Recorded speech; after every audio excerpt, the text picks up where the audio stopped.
Hi, this is Sean with Wash-Dry-Fold POS. In this video, I'd like to teach you about PO number presets. This feature is useful if you have a customer with a bunch of employees or properties or any other predefined list of options that they need attributed to each order that they drop off.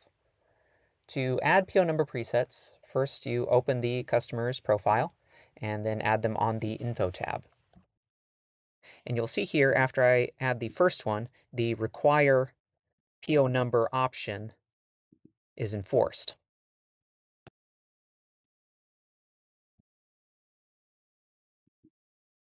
When the customer drops off, you'll be prompted to select a PO number preset for the order or type in a different PO number if need be.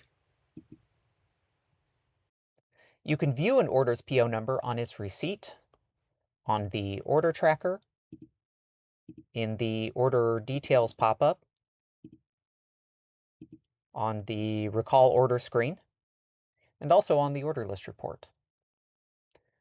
When you search for orders on the recall order screen or the order list report, you can also filter by PO number.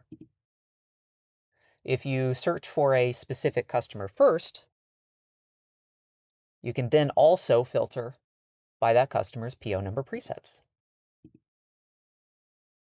Invoices for on-account customers will group and subtotal orders by PO number, and this includes those PO number presets.